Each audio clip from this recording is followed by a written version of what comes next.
So here's a video about selecting your character for this Arkham Horror. There are 5 classes. We have Guardian, who is a protector class. They have the best guns, good at combat.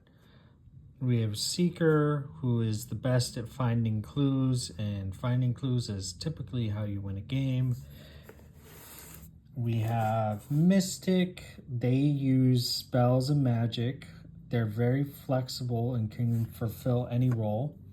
And they also interact well with the Mythos phase, which is when the game tries to attack you. We have Survivor, who is unironically very good at surviving. They have some interesting mechanics, which is like discard, recursion, canceling tests. If you failed, you get bonuses and you pass, stuff like that. We have Rogue, which does a little bit of everything. They're pretty flexible and they have a interesting play style of they can kind of flex in what they need to, and they also use dexterity more than any other class to do that. So these are the investigators.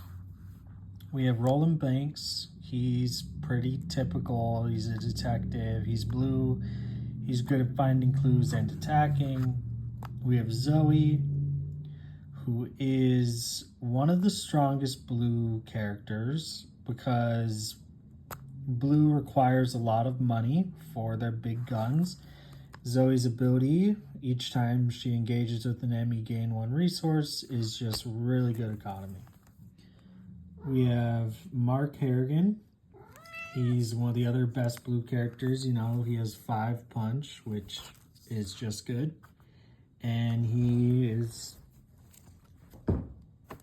really good at beating stuff up. We have Carolyn Fern, which has some of the most interesting deck building. All 3 of these people pretty much just run blue. She runs blue, purple, and yellow, and any card that can heal horror, because she is a psychologist and a therapist, and she is really good at support for that. We've got Tommy Muldoon. He's just good blue. Good blue. Blue is kind of boring. Leo Anderson, he's also another pretty good blue. You know, these are the stats. Good willpower, low dex, good attack, good investigation.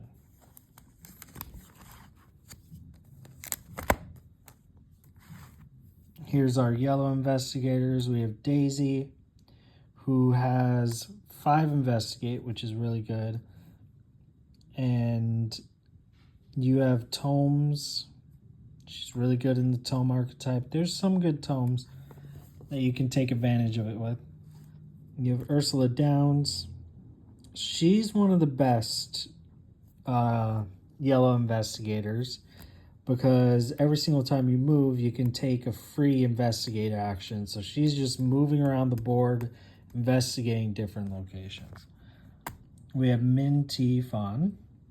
She's a really good support because after an investigator commits any skill card to a test, you can give it +1 wild icon. Other than that, you know, she gets all the yellow cards, good at book score, good willpower score. We have Joe Diamond, who mixes in yellow and blue. He's a private investigator, and he has really solid investigation, really solid attacking. Not so solid defensive stats, but he gets a second deck that he can play from for reduced cost. So he has his normal deck and his hunch deck. We have Rex Murphy, who's one of the top yellow investigators because he simply does the thing that any yellow investigator wants to do, but better, because each time he succeeds by 2 or more, you gain 1 additional clue. It's just more. Win more, So he's just baseline good. We have Norman Withers. He can play the top card of his deck as if it were in his hand. There's some other interactions with it. He has a very solid 5 book stat, and he's just like old guy good at discovering stuff. We have Mandy Thompson, who's very interesting. I think she might be the best yellow investigator other than Rex. She's the researcher, and she can search her deck so much. And each time she does, she can either search for 3 additional cards or draw an extra card of the search. That's just good. Right. And she can play green, red, or purple as a subclass. You pick it at the beginning. Here we have the survivors. We have Wendy. She's good with the discard mechanic. You can choose to discard a card from your hand and return it to the bag, reveal a new token. Really good. There's some other discard abilities that she has, which is like play the top card of your discard pile. We have Pete. Ashcam Pete. He has a dog. The dog is good. He's just good. You can discard a card from your hand to ready Duke, the dog, and he boosts his book and fight score to 4. So it's just really good. We have Calvin Harris, who gets +1 willpower, +1 intellect for each horror, +1 strength, +1 dex for each damage. So the more damage he takes, the stronger he gets. And there's some interesting stuff you can do with that. I haven't played him, but he's an interesting character. We have William York. He is red, and he can also dip into the Guardian class. Really good at graveyard recursion. Every single time you defeat an enemy, you can play a card from your discard pile. That's just good value. He's a grave digger. We have Rita Young. Every single time you evade an enemy, you may deal 1 damage to them and move. That's really good. She has a really good dexterity, good willpower, good fighting. So she's like a dodge character. So you dodge somebody, deals damage, you get a bunch of extra effects, and that's her play style. We have Silas Marsh.